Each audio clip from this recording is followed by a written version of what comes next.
الحمد لله نحمده ونستعينه ونستغفره ونؤمن به ونتوكل عليه ونعوذ بالله من شرور أنفسنا ومن سيئات أعمالنا من يهده الله فلا مضل له ومن يضلله فلا هادي له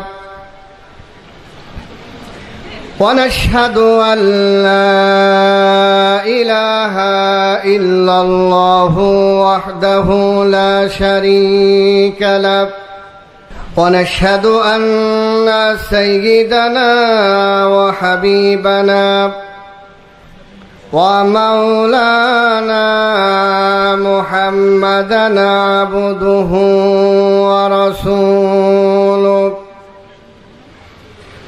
الذي أرسله بالحق بشيرا ونذيرا وداعيا إلى الله بإذنه وسراجا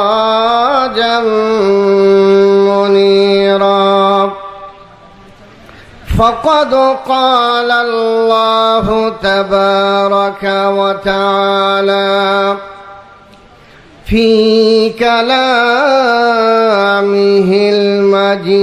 المجيد وفرقانه الحميد أعوذ بالله من الشيطان الرجيم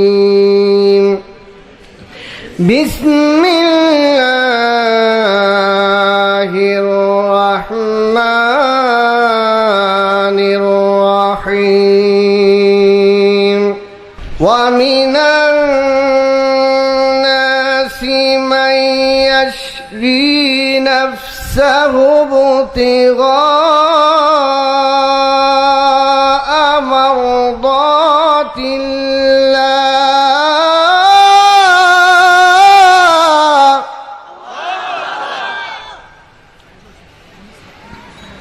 ومن الناس من يشري نفسه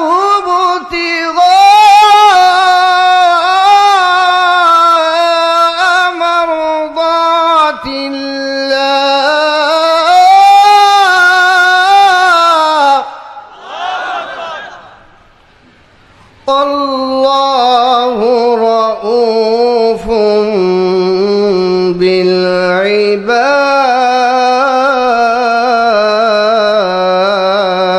بالعباد يا أيها الذين آمنوا ادخلوا في السلم كافة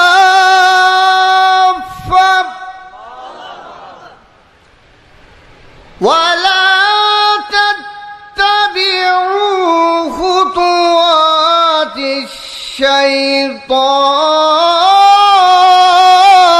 الشيطان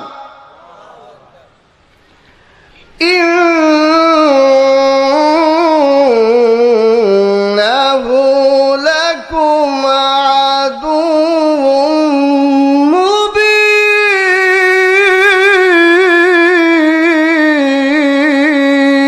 مبين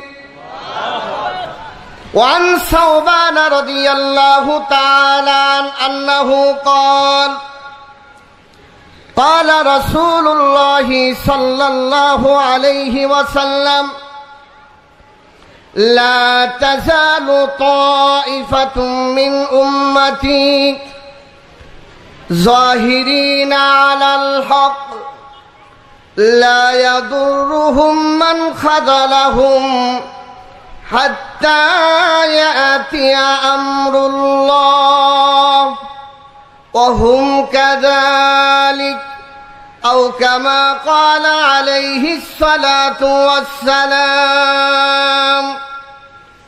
সকলেই মহব্বতের সহিত দরুদ ইব্রাহিম পাঠ করি اللهم صل على محمد وعلى آل محمد كما صليت على إبراهيم وعلى آل إبراهيم إنك حميد مجيد اللهم بارك على محمد وعلى آل محمد كما باركت على إبراهيم وعلى آل إبراهيم إنك حميد مجيد بلغ العلا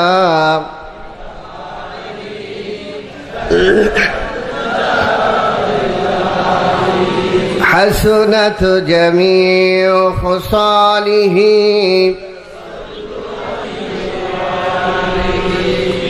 مشرق حب محمد مطلع دیوان ما مطلع خورشید شقاش سینہ سوزان ما بلغ العلا كشف التجى بجماله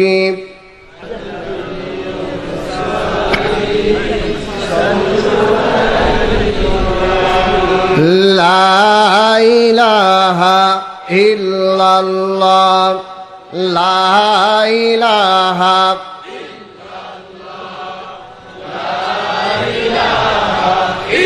জবান খুলে প্রাণ ভরে লা ইলাহা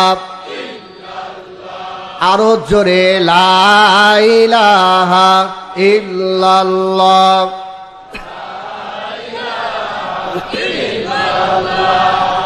লা ইলাহা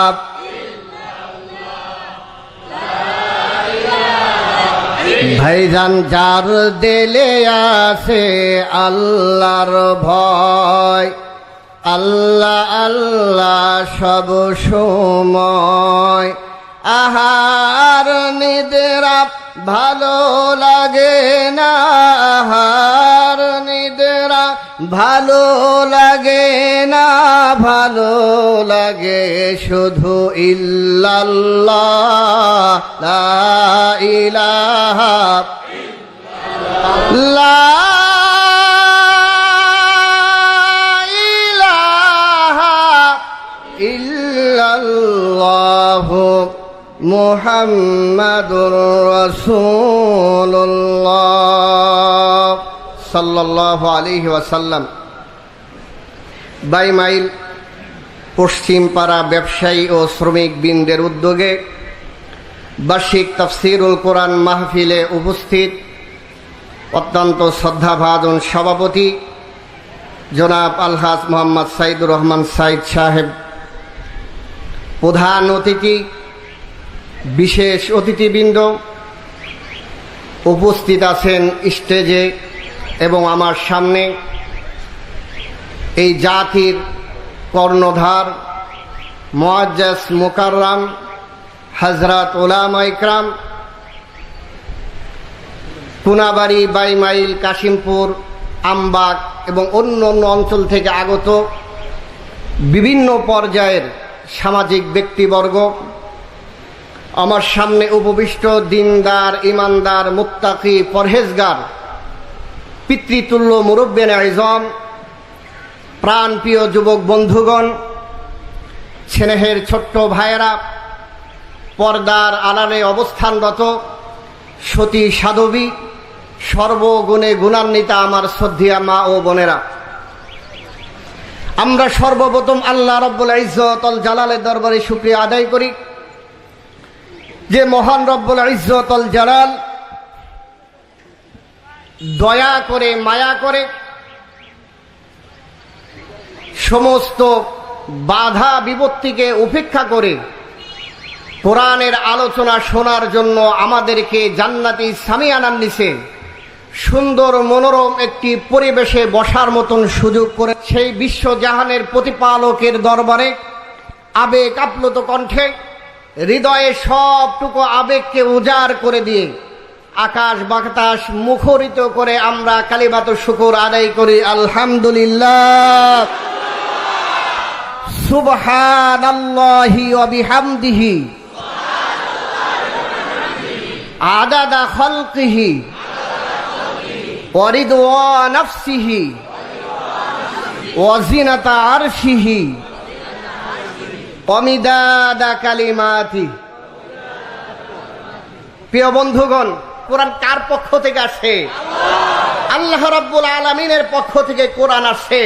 এই কোরআনের ভিতরে কোনো কি নাই, সন্দেহ নাই, ভুলও।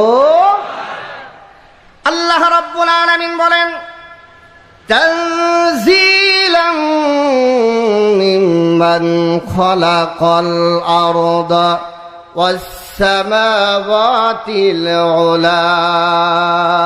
আল্লাহ রাব্বুল আলামিন বলেন আপনারা হাজার হাজার মানুষ যে কোরআন শোনার জন্য আসলেন, এই কোরআন আমাদের মতো কোনো আলেম ওলামা তৈরি করে নাই, বানায় নাই। এই কোরআন কার পক্ষ থেকে আসছে জোরে বলুন? আল্লাহ রাব্বুল আলামিন সূরা তাহার ভিতরে তার পরিচয় দিয়ে দিলেন। যেই কোরআন আপনারা শুনতে আসলেন, এই কোরআনটা ওই সুবিশাল আকাশ আর এই সুবিশাল জমিনের মালিক আল্লাহ রাব্বুল আলামিনের পক্ষ থেকে অবতীর্ণ হয়েছে। সুবহানাল্লাহ। আমার বন্ধুগণ, এই সুবিশাল আসমান আর জমিনের মালিককে জোরে বলুন, আরো জোরে বলুন কে? এই আসমান কে গড়লেন? জমিনকে তৈরি করলেন? মানুষে কে গড়লেন? এত বড় আজীব কারিগরকে গড়েছ তুমি এই পৃথিবী জাহান, তুমি অসীম, তুমি মহান। আল্লাহু আকবার বলেন। ওই আল্লাহ তার পরিচয় দিলেন আল্লাহু লা ইলাহা ইল্লাহু লাহুল আসমাউল হুসনা।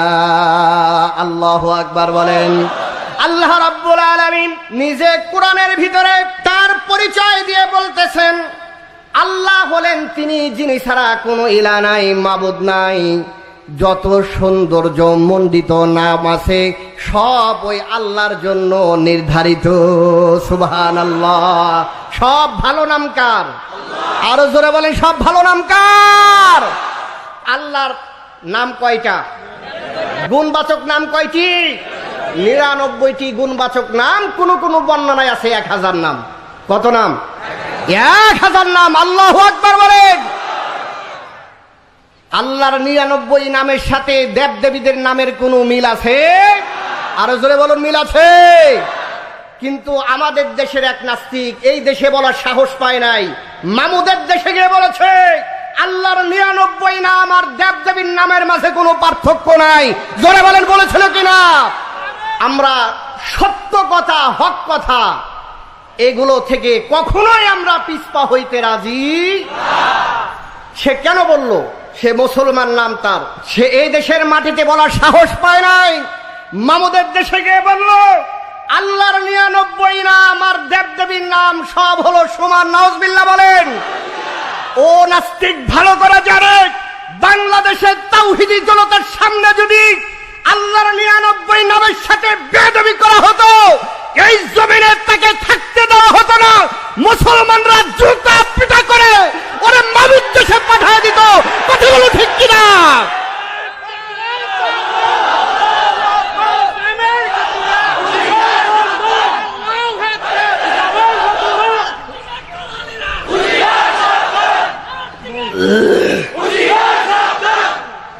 আমার বন্ধুগণ, আল্লাহ রাব্বুল আলামিন বললেন সমস্ত ভালো নাম কার জন্য? আল্লাহর জন্য। আল্লাহর সুন্দর পরিচয় দেন। আল্লাহ রাব্বুল আলামিন বলেন আল্লাহু লা ইলাহা ইল্লা হুয়াল হাইয়ুল কাইয়্যুম। আল্লাহু আকবার বলেন। যারা পারেন তারা বলেন আল্লাহু লা ইলাহা ইল্লা হুয়াল হাইয়ুল কাইয়্যুম। আল্লাহু আকবার বলেন। আবার বন্ধুগণ, আল্লাহ তার পরিচয় কত সুন্দর করে কোরআনের ভিতরে দিয়ে দিলেন। আল্লাহ হলেন তিনি যিনি চিরঞ্জীব, যিনি ছিলেন, আছেন এবং থাকবেন। আল্লাহু আকবার বলেন। আল কাইয়্যুমের ব্যাখ্যায় তাফসীরকারগণ লেখেন আল্লাহ তো চিরঞ্জীব আছেন। আল কাইয়্যুমের অর্থ তাফসীরকারগণ মুফাসসিরে ইকরামগণ লিখেছেন যিনি হলেন সবকিছুর ধারক বাহক, অর্থাৎ তিনি আছেন এবং সবকিছুকে টিকায় রাখছেন। উনি হলেন আমাদের আল্লাহ। সুবহানাল্লাহ। আবার বন্ধুগণ, এই আল্লাহর পক্ষ থেকে কোরআন আমরা পেলাম। এই কোরআনের কামটা কি? আপনারা এত মূল্যবান সময় এখানে ব্যয় করতেছেন। অনেকের ব্যবসা হয়ে আসছেন, অনেকেই চাকরি হয়ে আসছেন, বিভিন্ন জন বিভিন্ন গুরুত্বপূর্ণ কাজ হয়ে কোরআনের মজলিসে আসছেন। যেমন আমাদের সভাপতি সাহেব, যেমন আমাদের জনাব আব্বাসউদ্দিন খোকন 12 নম্বর ওয়ার্ডের সম্মানিত কাউন্সিলর, ওনাদের অনেক ব্যস্ততা থাকা সত্ত্বেও আসছে কিনা? আরো অনেকেই আছেন, অনেক উলামা ইকরাম এখানে আসছেন, অনেক বড় বড় মাদ্রাসার প্রিন্সিপাল, অনেক মাদ্রাসার মুহাদ্দিস, অনেক মাদ্রাসার শিক্ষক, আশেপাশে অনেক মসজিদের সম্মানিত ইমামগণ আসছেন। সকলের ব্যস্ততা আছে, তারপরও কেন আসলেন? এই কোরআন শোনার জন্য। শুনবেন আপনারা কেন আসলেন? আল্লাহ বলেন ইন্না হাযাল কুরআনা ইয়াহদি লিল্লাতী হিয়া আকওয়াম ওয়া ইউবাশশিরুল মুমিনিনাল্লাযীনা ইয়া'মালুনাস সালিহাত আন্না লাহুম আজরান কাবীরা। আল্লাহু আকবার বলেন। এই জন্যই আপনারা আসছেন। আল্লাহ রাব্বুল আলামিন সূরা বনী ইসরাঈলের 9 নম্বর আয়াতের ভিতরে বলে দিলেন এই কোরআন অন্যতম কাজ হলো ইয়াহদি লিল্লাতী হিয়া আকওয়াম, সর্বোত্তম সরল পথ, যেটা যেই পথে চললে জান্নাতে যাওয়া যায়, সর্বোৎকৃষ্ট পথটা এই কোরআন সমস্ত মানুষদেরকে দেখায় দেয়। সুবহানাল্লাহ। এই কোরআন জান্নাতে যাওয়ার পথ দেখায়। আমরা কি জান্নাতে যাইতে রাজি আছি কিনা? জান্নাতে যাওয়ার পথ কে দেখায় দিবে? জোরে বলুন। কোরআন দেখায় দিবে জান্নাতে যাওয়ার পথ। আল্লাহ রাব্বুল আলামিন অন্যত্র বলেন কিতাবুন আনজালনাহু ইলাইকা লিতুখরিজান নাসা মিনাল যুলুমাতি ইলান নূর। আল্লাহু আকবার।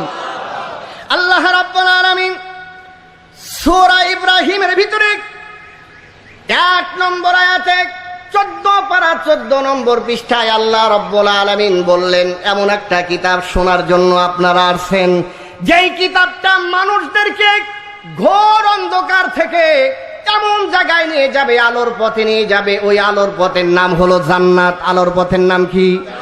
ওই আলোর পথে কে নিয়ে যাবে? কোরআন নিয়ে যাবে। আরো জোরে বলেন, কে নিয়ে যাবে?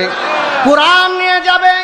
এই জন্য আমি বলি আল্লাহ রাব্বুল আলামিন তার বান্দার উপর যত অনুগ্রহ করেছেন, দয়া করেছেন, সর্বোত্তম দয়া হলো তার বান্দাদের জন্য কোরআন নামক গাইডলাইন প্রেরণ করে মানুষের প্রতি ইহসান করেছেন।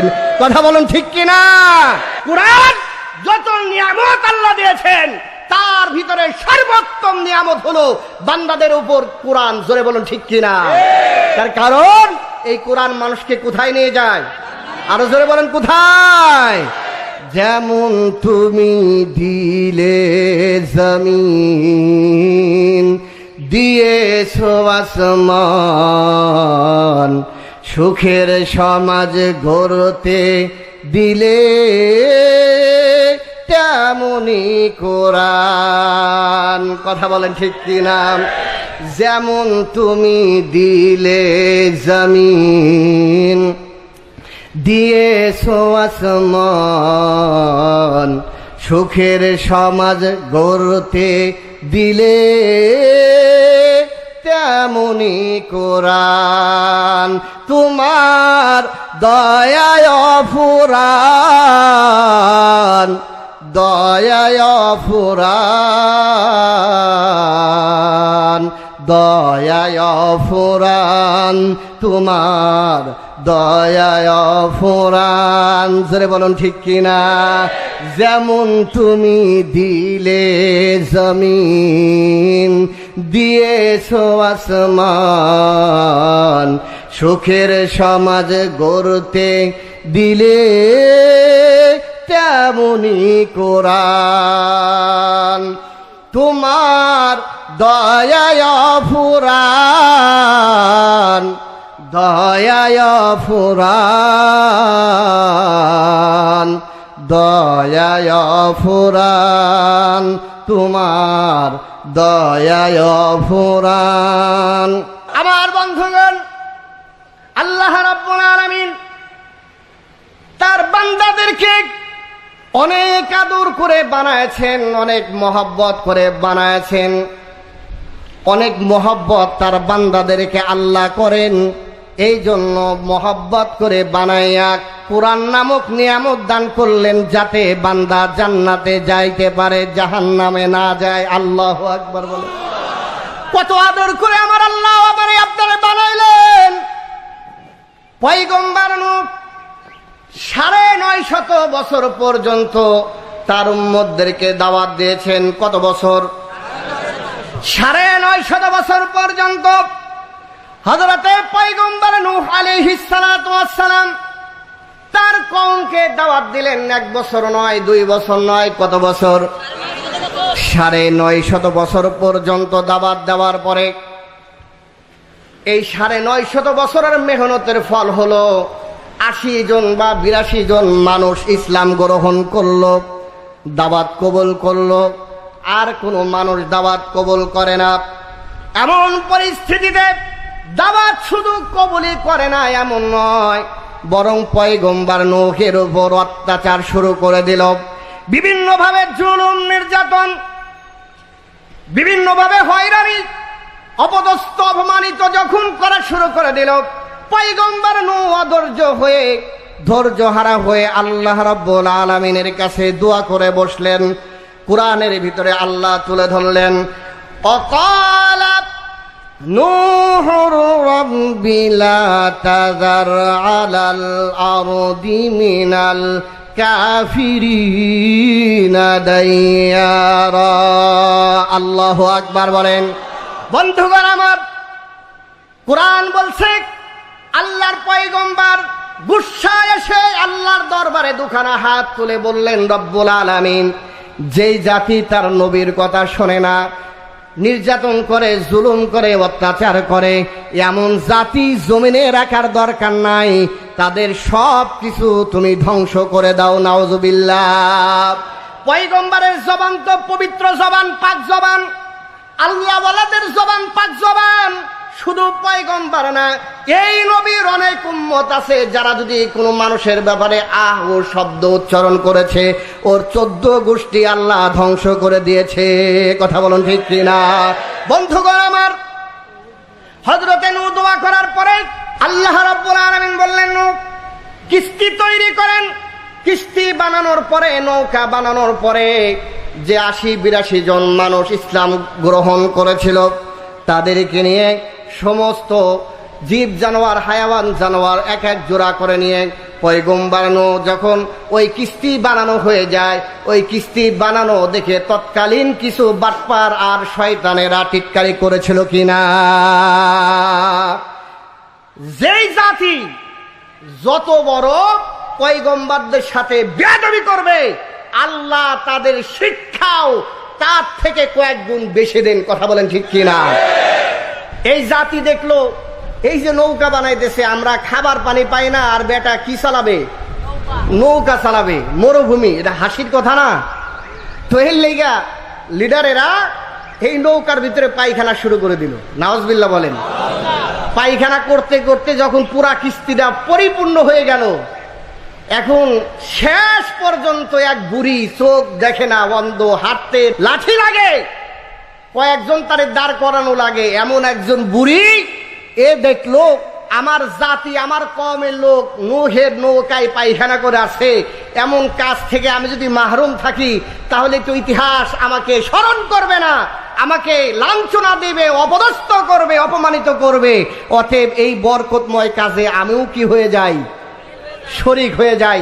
দেখেন না আবু জাহেলের বাড়ি এখন কি ইন্টারন্যাশনাল পায়খানা, কি পায়খানা, আন্তর্জাতিক পায়খানা। যারা হাজী সাহেব আছেন ওইখানে যা যদি কারো পায়খানা নাও হয় তারপর দুইটা কুতুন মারি আসে, কথা বলে। তো এই মহিলা দেখলো যে সকলেই পায়খানা করলো, পায়খানা না আসলেও আমার যাওয়া লাগবে। তো মহিলা তো চোখে দেখে না, গায়েও শক্তি নাই, আল্লাহর মহিমা। মহিলা যখন পায়খানা করতে গেছে চোখে দেখতো না কুষ্ঠরোগী, ওই মহিলাটা পায়খানার ভিতরে পড়ে গেছে। খবর হয়ে গেল তোমাদের একজন বুড়ি এই নৌকার ভিতরে পড়ছে, এখন কি করা যাক, তাকে উঠানোর ব্যবস্থা করো। এই বুড়িটারে কোনো মতো ব্যবস্থা করলো। উঠানোর পরে দেখে এই মহিলার তো আগে ছিল কুষ্ঠরোগী, মানুষ ঘৃণা করতো, চোখে দেখতো না।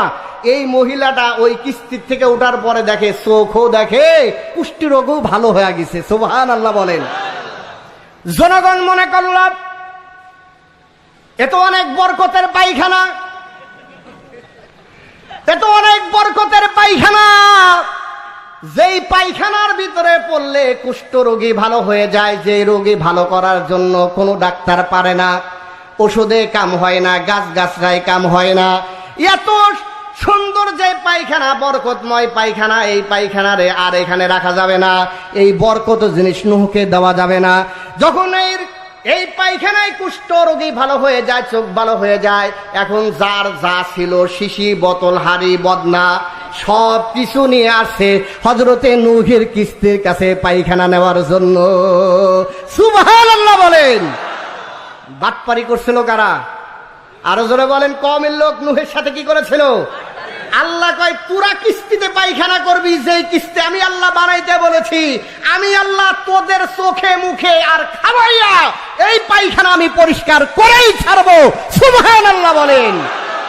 বন্ধুগণ আমার, সকল মানুষ যেরকম আপনারা ঢাকায় দেখবেন যখন পানি পাওয়া যায় না, মাঝে মাঝে আমাদের কাউন্সিলর সাহেব দেখবেন কারেন্ট না থাকলে পানি দেয়, লাইন ধরাইয়া দেয় কিনা, এরকম সিরিয়াল লাগলো টয়লেট নেওয়ার জন্য, পায়খানা নেওয়ার জন্য, বরকতি পায়খানা। সকল মানুষ যার যা ছিল এখন তো ভাগে হবে না, এই জন্য সবাইকে পরিমাপ করে দেওয়া হলো। শেষ পর্যন্ত মানুষ দেখলো যে আমি ভাগে পাইলাম না, এই মানুষগুলো পানি দিয়ে পরিষ্কার কইরা কোনা কাঞ্চিতে যা ছিল সব পরিষ্কার করে নিয়ে গিয়েছে। সুবহানাল্লাহ, সুবহানাল্লাহ। কার সাথে বাটপারি করো? আল্লাহর সাথে বাটপারি করো বেয়াদব। তোদের পায়খানা তোদের খাওয়াইয়া বিশ্ববাসীর সামনে কিয়ামত পর্যন্ত দৃষ্টান্ত হয়ে থাকবে। কথা বলো ঠিক কিনা? বন্ধুগণ আমার, কিস্তি তৈরি হওয়ার পরে 40 দিন শেষ হয়ে গেল, নেমে গেল। নামার পরে আল্লাহ রাব্বুল আলামিন নূহকে ওহী করলেন। নূহ আলাইহিস সালাতু ওয়াস সালামের কাছে ওহী পাঠাইলেন, রে পয়গম্বর, আপনার মুসলমান ছাড়া, আপনার উম্মত ছাড়া এখন তো এই পৃথিবীতে আর কেউ নাই। কয় জি আল্লাহ, এখন আর কোনো কাফের বেঈমান নাই। আল্লাহ বলেন এখন ভালো লাগে? কয় আল্লাহ আগে সমাজে বাড়াইলে টিটকারি মারত, একজন জামা ধরে টান দিত, আর একজন পাগড়ি ধরে টান দিত, আর একজন ইট মারত, আর একজন থুতো মারত, এভাবে আমাদেরকে নিয়ে উপহাস ঠাট্টা বিদ্রুপ করেছে। এখন এগুলো কেউ করে না, এখন সব মুসলমান, এখন ভালো লাগে। আল্লাহ রাব্বুল আলামিন বলেন পয়গম্বর, তোর ভালো লাগতে পারে কিন্তু আমি আল্লাহর ভালো লাগে না। সুবহানাল্লাহ। কেন ভালো লাগে না? আল্লাহ বলেন তোমার এই কথায় আমি বুঝাবো না, কাজে বুঝায় দেব। তার কারণ কাজে যদি বোঝানো যায়, কথায় বোঝানোর দরকার আছে। আল্লাহ রাব্বুল আলামিন নূহকে বললেন, রে নূহ, আপনি মাটি দিয়ে হাড়ি পাতিল বানান। কত বানাবো? আপনি বানাইতে থাকেন। পয়গম্বর নূহ মাটি দিয়া অনেক হাড়ি পাতিল বানাইলেন, বৃষ্টি আসলে এগুলোরে পলিথিন দিয়া ঢাকতেন, রোদ্রে শুকাইতেন, কুয়াশায় যাতে নষ্ট না হয়ে যায়, খুব আদর যত্ন করে এগুলোরে বানাইলেন। যেহেতু মালিক বলেছে কি বানাইতে হবে, হাড়ি পাতিল বানাইতে হবে, খারাপ বানানো যাবে, খারাপ বানানো যাবে না, খুব সুন্দর করে বানাইলেন। বানানো শেষ হয়ে যায়, আল্লাহর পক্ষ থেকে ওহী আসলো, রেনু যে হাড়ি পাতিল গুলো আপনি বানাইলেন, হাতে একটা লাঠি নেন, এই লাঠিটা নিয়ে যে হাড়ি পাতিল গুলো আপনি সুন্দর করে বানাইলেন, এক পাশ থেকে একটা একটা করে ভেঙে সব চুরমার করে দেন। সুবহানাল্লাহ। বানাইছেন, ভাঙতে মনে চায় না, অনেক আদর যত্ন করে বানাইলেন, কিন্তু অর্ডার দিয়েছেন কে? আল্লাহ। আরো জোরে বলেন কে? আল্লাহর অর্ডার। এখানে কোনো কথা বলা যাবে না। বাস ভাঙতে বলেছে, হযরত নূহ সব ভেঙে ফেললেন। ভাঙার পরে হযরত নূহ এত কষ্ট করে হাড়ি পাতিল গুলো বানাইলেন, বানানোর পরে আবার নিজ হাত দ্বারা ভাঙলেন। মনে ব্যথা লাগছে কিনা? কষ্ট লাগছে কিনা? মনে ব্যথা লেগেছে, কষ্ট লেগেছে। এই জন্য পয়গম্বর নূহ মনের ব্যথায় চিন্তিত অবস্থায় বসে রয়েছেন। আল্লাহর পক্ষ থেকে ওহী আসলো, রেনু আপনার মন খারাপ কেন? আপনার সমস্যা কি? শরীর খারাপ না মন খারাপ? হযরত নূহ বলেন, আল্লাহ আমার শরীর খারাপ না, আমার মনটা খারাপ। আল্লাহ রাব্বুল আলামিন বলেন, মনটা কেন খারাপ হলো? নূহ তো বলে না কেন খারাপ হলো, আল্লাহ নিজেই বলেন, রে নূহ মনে হয় নিজের হাত দ্বারা হাড়ি পাতিল বানাইলেন, নিজের হাত দ্বারা ভেঙ্গে চুরমার করে দিলেন, মনে হয় এই জন্য আপনার মনটা খারাপ হয়েছে। হযরত নূহ বলেন, জি আল্লাহ, নিজ হাত দ্বারা বানাইতে বললেন, আবার আমার হাত দ্বারা ভাঙতে বললেন, এই জন্য নিজ হাতের দ্বারা এত সুন্দর করে বানানোর পরে ভাঙলাম, এই জন্য মনে কষ্ট লেগেছে। আল্লাহ রাব্বুল আলামিন প্রশ্ন করলেন, রেনু তুমি যে হাড়ি পাতিল গুলো বানাইছিলে, হাত পাও দিয়েছিলে, আল্লাহু আকবার বলেন, আরো জোরে আল্লাহু আকবার বলেন। আল্লাহ রাব্বুল আলামিন বললেন, রেনু তুমি যে হাড়ি পাতিল গুলো বানাইছো, হাত পা দিয়েছিলে কিনা? হযরত নূহ বলেন, না আল্লাহ, হাত পাও তো দেই নাই। চোখ দিয়েছিলে? না আল্লাহ, চোখও দেই নাই। নাক দিয়েছিলে? না আল্লাহ, নাকও দেই নাই। ব্রেন দিয়েছো? মাথা দিয়েছো? না আল্লাহ, কিছুই দেই নাই। যখন তুমি হাড়ি পাতিল গুলো একটা একটা করে ভেঙ্গে চুরমার করে দিলা, তোমার এই ভাঙ্গার মার দেখে কেউ পলাইছে? কয় না আল্লাহ, কেউ তো পলায়ও নাই। আল্লাহু আকবার বলেন। তুমি যখন হাড়ি পাতিল গুলো ভাঙছো, কেউ তোমার মারির ভয়ে পলাই নাই। কেউ কি চিৎকার করেছে? কয় না, চিৎকারও করে নাই। তাহলে হাড়ি পাতিল বানাইছো, চোখ দাও নাই, হাত দাও নাই, পাও দাও নাই, কান দাও নাই, বেরেন দাও নাই, পলাইলো না, কাটলো না, তোমার কাছে অনুনয় বিনয় করে মাপও চাইলো না। এমন বস্তু বানাইয়া ভাঙ্গার পরে যদি তোমার কষ্ট লাগে, রেনু, কিন্তু আমি যেই বান্দাদেরকে বানাইছিলাম, আমি আল্লাহ অনেক আদর করে আমি আমার বান্দাদেরকে বানাইছি। কত আদর করে বানাইলাম। তাফসীরের কিতাবের ভিতরে লেখে, এই আসমান আর জমিন আল্লাহ 6 দিনে বানাইছেন। কয় দিনে? 4 দিনে সবকিছু বানাইয়া 2 দিনে আমার আল্লাহ ডেকোরেশন করলেন। এখন কত সুন্দর দেখা যায়। আল্লাহু আকবার বলেন, আরো জোরে আল্লাহু আকবার বলেন। এই সুন্দর করে ফেরেশতাদের দিয়ে বানাইলেন। কুন ফায়াকুন বলার পরে হয়ে গেল। ফেরেশতারা বলে, রব্বুল আলামিন, আপনার আসমান আর জমিন বানানো হয়েছে, আপনার কি পছন্দ হয়? কয় মোটামুটি চলে, সমস্যা নাই। এরপরে আল্লাহ রাব্বুল আলামিন, আমরা যেই বাইতুল্লাহর দিকে তাকাইয়া 5 ওয়াক্ত নামাজ আদায় করি, তার নামটা কি? বাইতুল্লাহ। এই বাইতুল্লাহর দিকে নামাজ পড়ে, যেটা আল্লাহর ঘর, এইটা সর্বপ্রথম ফেরেশতাদের দ্বারা বানানো হলো। ফেরেশতারা বললেন, আল্লাহ বানাইছি, হইছে? কয় হইছে, চলে। এরপরে হযরতে আদম বানাইলেন দ্বিতীয়বার। হযরতে আদম বলেন, আল্লাহ বানাইছি, এখন হইছে কিনা? কয় হ্যাঁ, চলে। এরপরে হযরতে ইব্রাহিম বানাইলেন। হযরতে ইব্রাহিম আল্লাহরে বললেন, আল্লাহ আপনি অর্ডার দিয়েছেন বাইতুল্লাহ বানানোর জন্য, বানাইলাম, এই বাইতুল্লাহ কি আপনার পছন্দ হয়েছে? কয় হয়েছে। আল্লাহু আকবার বলেন। কিন্তু মানুষ বানানোর পরে ফেরেশতাদেরকে দিয়ে আল্লাহ মানুষের বডিটা বানাইলেন। বডিটা বানানোর পরে আল্লাহ রাব্বুল আলামিনের কাছে ফেরেশতারা বললেন, রব্বুল আলামিন, আপনার যে বান্দারা মানুষ, এই মানুষ বান্দাদেরকে বানাইছি, দেখেন আপনার বান্দার আপনার পছন্দ হয় কিনা। আল্লাহ রাব্বুল আলামিন উত্তর দিলেন, রে ফেরেশতারা, আমার মহব্বতের বান্দা আমি যেভাবে চেয়েছি তোমরা ওইভাবে বানাইতে পারো না। আল্লাহু আকবার বলেন। সব বানাইলেন, আসমানে হাত লাগাইলেন না, জমিনে হাত লাগাইলেন না। বাইতুল্লাহ যেটা এত দাম, বিশ্বের মুসলমানেরা যেদিকে তাকাইয়া নামাজ পড়ে, ওইটা বানানোর ক্ষেত্রে আল্লাহ তার কুদরতি হাত ব্যবহার করলেন না। কুল কায়নাতে কোনো কিছু বানানোর ক্ষেত্রে তার কুদরতি হাত ব্যবহার করলেন না। কিন্তু যেই মানুষকে আল্লাহ এত বেশি ভালোবাসেন, ওই মানুষকে যখন ফেরেশতারা বানাইলো আল্লাহর পছন্দ হয় না। এখন আল্লাহ নিজে তার কুদরতি হাত দিয়া মানুষের এই বডি আর চেহারা মালিশ করে দিয়ে সুন্দর অবয়ব দিয়ে আল্লাহ নিজের মতো করে বানাচ্ছেন। সুবহানাল্লাহ। নিজের মতো করে বানাইলেন।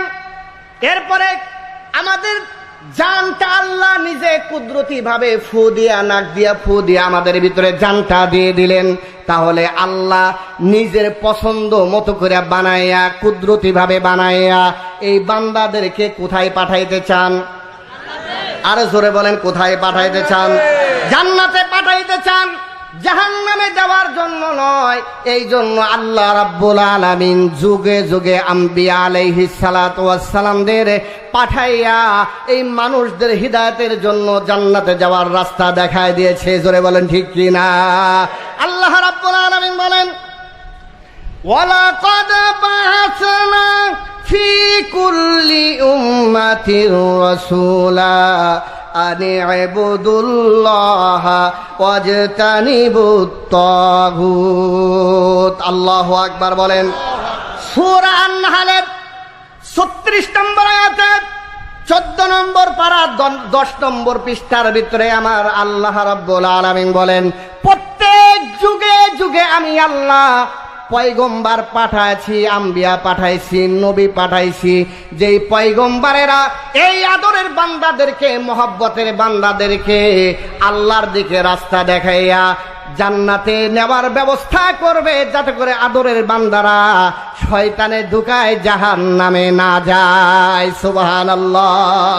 বন্ধুগণ আমার, আল্লাহ রাব্বুল আলামিন এরপরে আরো বলেন, وَإِلَى ثَمُودَ أَخَاهُمْ صَالِحًا قَالَ يَا قَوْمِ اعْبُدُوا اللَّهَ مَا لَكُمْ مِنْ إِلَٰهٍ غَيْرُهُ।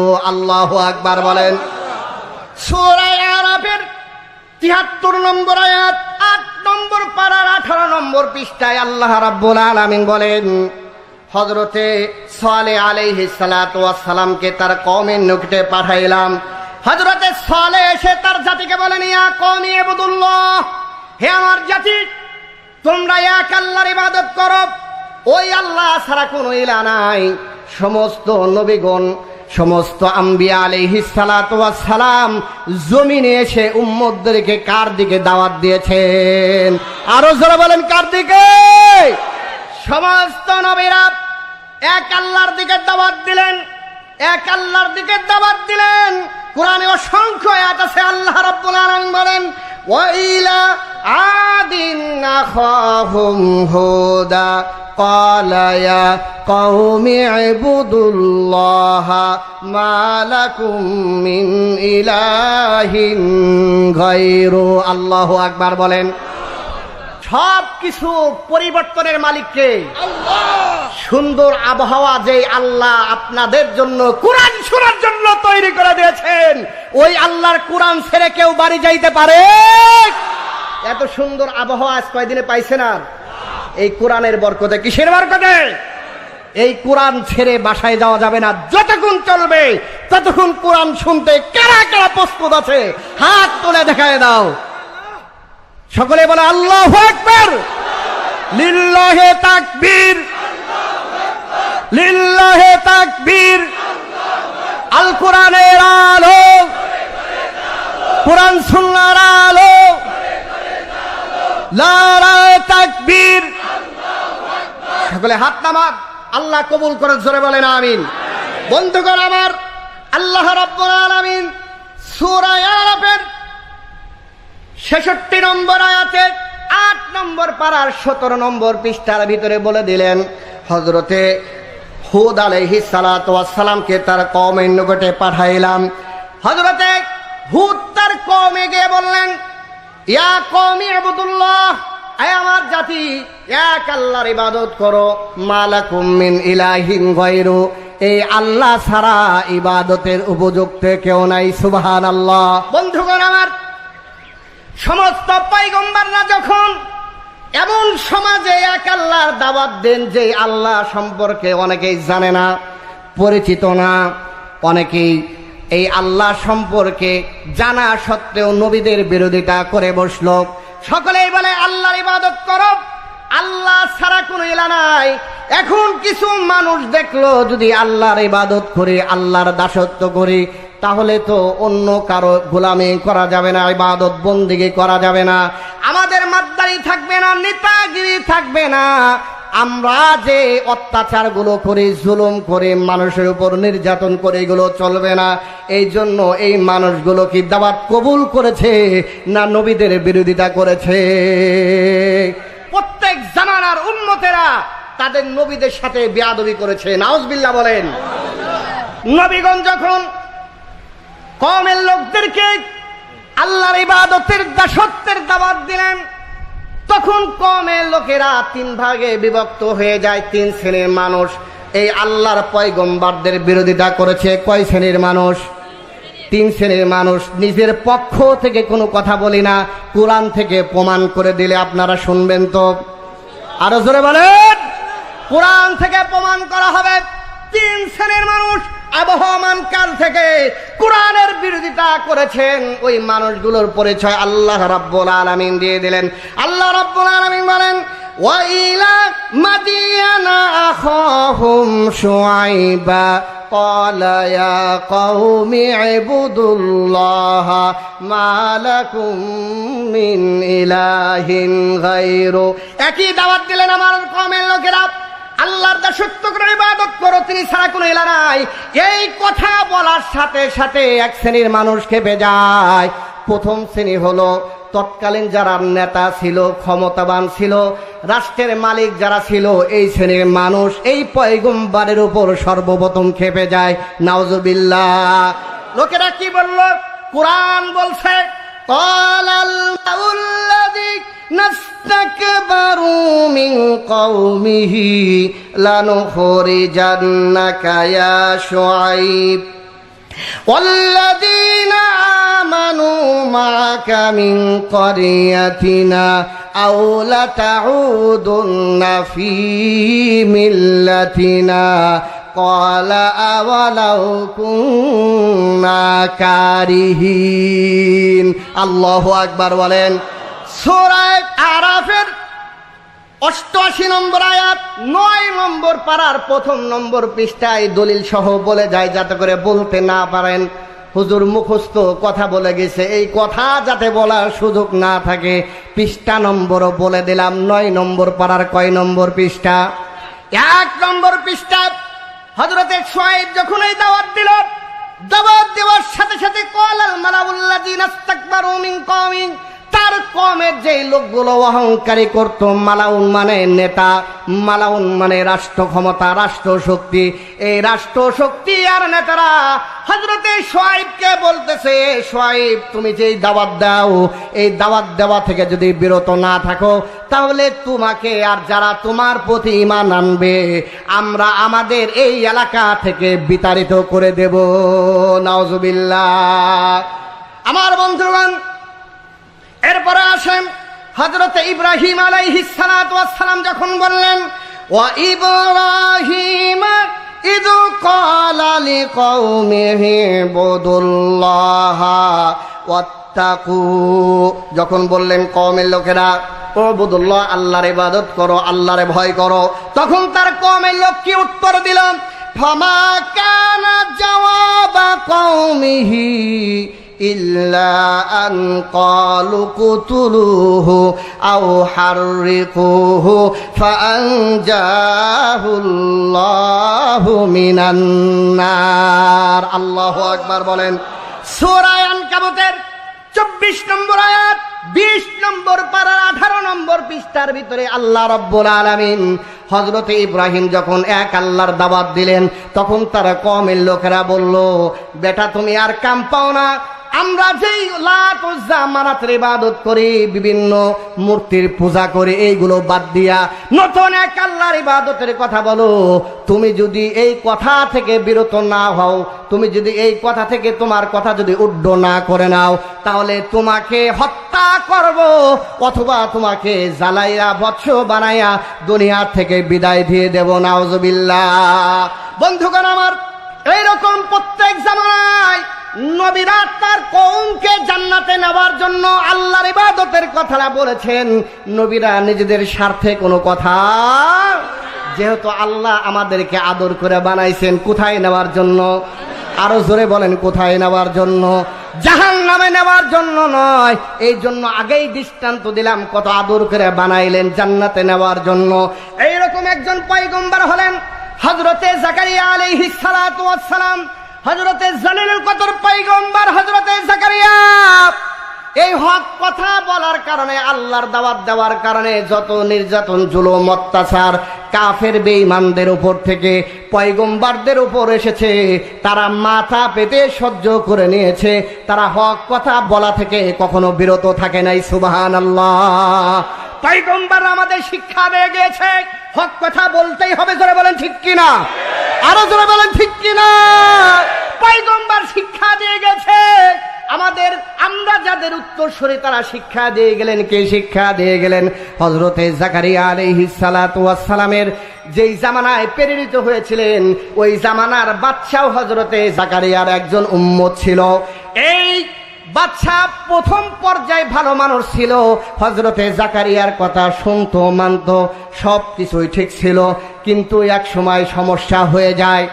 ঘটনাটা হলো, ওই বাদশা 2টা বিবাহ করে।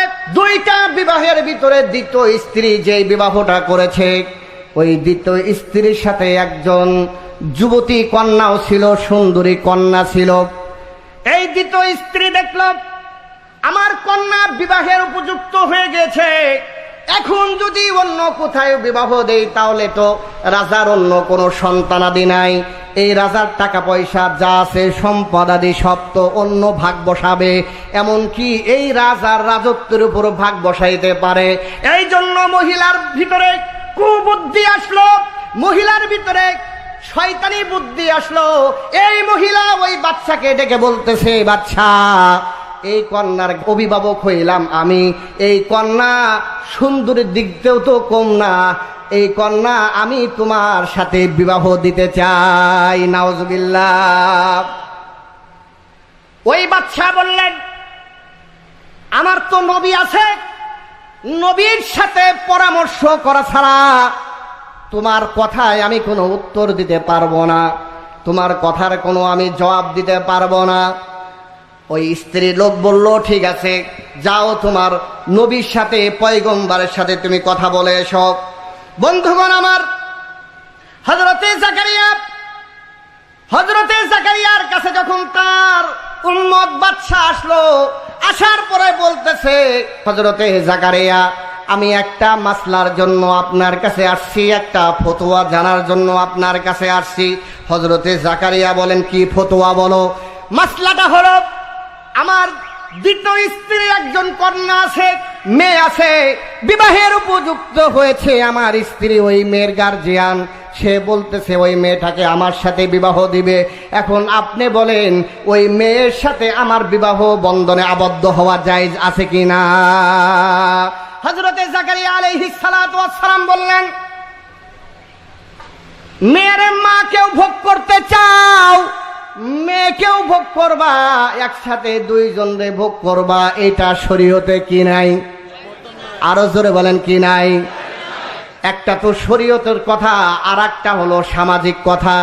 সামাজিক ভাবে একজন মাকে যেই লোকটা ব্যবহার করবে, তার মেয়েকে ওই লোকটা ব্যবহার করবে, এমন লোককে সমাজে ভদ্র বলে না অভদ্র বলে, সভ্য বলে না অসভ্য বলে?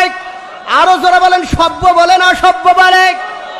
আমার বন্ধুগণ, হযরতে জাকারিয়া বলেন, কতবার অসভ্য তুমি! তোমার স্ত্রীকেও তুমি ব্যবহার করবা, তার মেয়েকেও ব্যবহার করবা। এটা তো সভ্য মানুষের কথা না, এটা হায়াওয়ান জানোয়ারও এই কাজ করে না। কথা বলেন ঠিক কি না? আমার বন্ধুগণ, আপনারা তো ইউরোপ আমেরিকা বড় বড় রাষ্ট্রগুলোর খুব প্রশংসা করেন, তাদেরকে আপনারা অনেক কিছু মনে করেন, কিন্তু আপনারা আজীব হবেন, আশ্চর্য হবেন।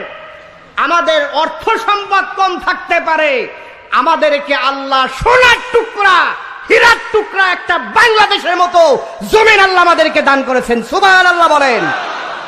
আমাদের কোনো কিছুর অভাব নাই, সুজলা সবলা শস্য শ্যামলা এই সুন্দর একটা জমিন যে আল্লাহ আমাদেরকে দিয়েছেন, যদিও অর্থ সম্পদ কম থাকতে পারে, কিন্তু বাংলাদেশের মানুষ অসভ্য নয়, অভদ্র নয়, তাদের ভিতরে মানুষত্ববোধ রয়েছে। কথা বলুন ঠিক কিনা?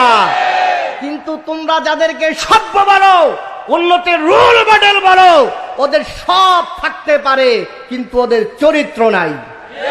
আরো জোরে বলেন। তার কারণ ওরা যা করে আমাদের দেশের কুকুরগুলোও তা করে না। কথা বলো ঠিক কিনা? ওরা যা করে আমাদের দেশের খিঞ্জিরগুলো তা করে না। কথা বলো ঠিক কিনা? ওদের বুদ্ধিজীবীরা পার্লামেন্টে সকলে মিলে একসাথে সিদ্ধান্ত নেয় পুরুষে পুরুষে বিবাহ করতে পারবে, মেয়ে মেয়েকে বিবাহ করতে পারবে। নাউজুবিল্লাহ বলেন। কিন্তু আপনারা কি আমাদের দেশের কোন কুকুরকেও এই কাজ করতে দেখছেন?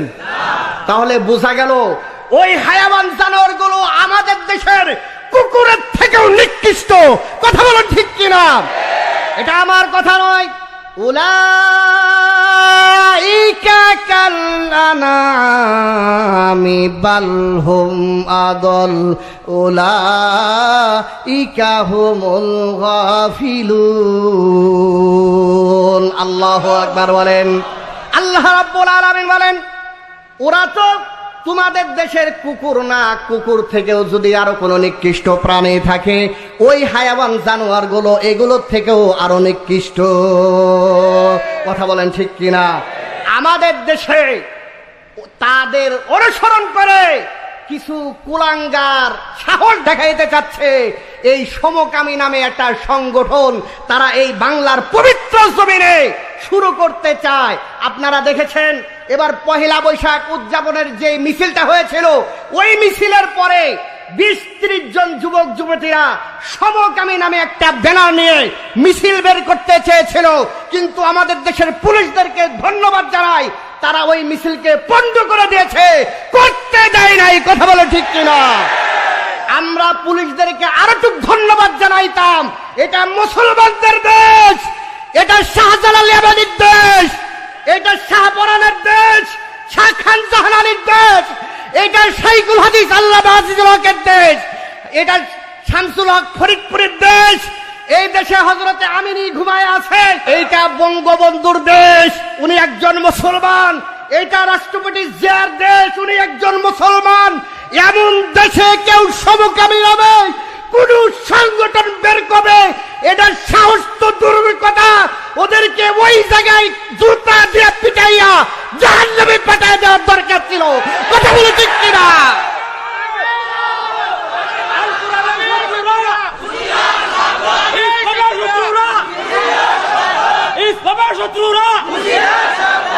বন্ধুগণ আমার, হযরতে জাকারিয়া বললেন, তুমি তার মাকে ব্যবহার করবা, তার মেয়েকেও ব্যবহার করবা, এটা শরীয়তে কি নাই? জায়েজ নাই। এই বাদশাহ স্ত্রীর কাছে চলে গিয়ে বলল যে পয়গম্বর না করেছে, জায়েজ নাই, অতএব আমি করতে পারবো। স্ত্রী মহিলাদের কিছু ভালো স্বভাবও আছে, কুস্বভাবও।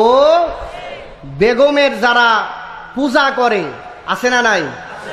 আমাদের সমাজে যত বড় ভদ্রলোক তত বড় বেগমের পূজা করে, আছে না নাই? আরো জোরে বলেন, আছে না নাই? বন্ধুগণ, হযরতে জাকারিয়া যখন বললেন পয়গম্বর বলেছে জায়েজ নাই, তখন স্ত্রী বলতেছে, তোমারও পয়গম্বর, তুমি একজন বাদশাহ, তোমার পয়গম্বর নাজায়েজ বলেছে, পয়গম্বরে কিছু হাদিয়া নিয়ে যাও, টাকা দাও, দেখবা পয়গম্বর এমনি কি দিবে, তোমার পক্ষে ফতোয়া দিবে। নাউজুবিল্লাহ বলেন। হযরতে জাকারিয়া আল্লাহর নবী কি ঘুষ খাওয়ার মানুষ? আরো জোরে বলেন। আমার বন্ধুগণ, বাদশার বিশ্বাস আছে পয়গম্বর ঘুষ খাবে না। এখন মহিলা লোক স্ত্রী বলতেছে, যদি ঘুষ না খায় প্রথমে অর্থর লোভটা দেখাও, এরপরে লাঠি, এরপর কি সৈন্যবাহিনী নিয়ে যাও, পুলিশ নিয়ে যাও, আর্মি বিডিআর নিয়ে যাও, তোমার নবীকে গিয়ে বলো যদি আফসাস আপনি এই কাগজটার ভিতরে সাইন না করেন তাহলে আপনাকে তো আমরা শুধু হাদিয়া তোহফা দিতাম, এখন হাদিয়া তোহফা নয়, হাদিয়া তোহফার পরিবর্তে আপনার কিন্তু এখন লাঠি দেওয়া হবে। আমার বন্ধুগণ, হযরতে জাকারিয়া এতেও রাজি হন না, সাইন দেওয়ার জন্য রাজি হন না। এবার স্ত্রীর কাছে এসে বলতেছে, না পয়গম্বর এতেও রাজি হয় না। এখন স্ত্রী লোক বলতেছে, তাহলে তোমার হুজুরকে দাওয়াত দাও, বাড়িতে নিয়ে আসো, কিভাবে রাজি না হয় আমি দেখায় দেব। নাউজুবিল্লাহ বলেন। বন্ধুগণ আমার, মহিলাদের অনেক দোষ আর অনেক গুণ আছে, মা বোনদের অনেক গুণ আছে, যেগুলো বলতে গেলে আজকের রাতটা শেষ হয়ে যাবে। তার কারণ বড় বড় জাতি এই মহিলাদের মাধ্যমে আল্লাহ ধ্বংস করে দিয়েছেন। নাউজুবিল্লাহ। ওনাদের তো অনেক বড় গুণ, আমাদেরকে জান্নাত থেকে বাড়ি করে নিয়ে আসে। মা বোনেরা রাগ করতেছে, আপনাদের পরে ভালো কথা আছে, রাগ করার কিছু নাই। আরে আপনাদের পায়ের নিচে তো আল্লাহর জান্নাত, সুবহানাল্লাহ বলেন। আর কিছু আমাদের পায়ের নিচে আছে নাকি? তাহলে যে জান্নাত থেকে বন্ধু আমাদেরকে বার করছে, এই দুনিয়ায় ঠেলাঠেলির ভিতরে ফালাই দিল, কিন্তু ওনাদের পায়ের নিচে আল্লাহ কি দিছেন? সুবহানাল্লাহ বলেন। তাহলে এই দোষে গুণে কি হয়ে গেছে? এখন রাগ করার কিছু নাই, বসেন, সবই শুনতে পারবেন ইনশাআল্লাহ। বন্ধুগণ আমার, হযরতে জাকারিয়া দাওয়াত দেওয়া হলো। দাওয়াত দেওয়ার পরে এই বাদশা স্ত্রীর কাছে গিয়ে বলল, পয়গম্বর আছে, এখন তুমি কি করবা? এই মহিলা ওই বাদশাকে আবার শিখায়া দেয়, তুমি তাকে জল্লাদ নিয়ে তার পাশে দাঁড় করাইয়া রাখো, জল্লাদ তরবারি দিয়ে চতুর্পাশে দাঁড় করাও, ভালো ভালো খাবারের ব্যবস্থা তার সামনে করো। এখন দেখবা পয়গম্বর মরার ভয়ে, জানের ভয়ে এমনি ওই দস্তখতটা করে দিবে। বন্ধুগণ আমার, জল্লাদ দাওয়াত দেওয়া হলো, তরবারি দিয়ে হযরতে জাকারিয়ার চতুর্পাশে ঘেরাও করা হলো। মাঝখানে হযরতে জাকারিয়া, চতুর্পাশে তরবারি নিয়া জল্লাদরা দাঁড়ায় রয়েছে।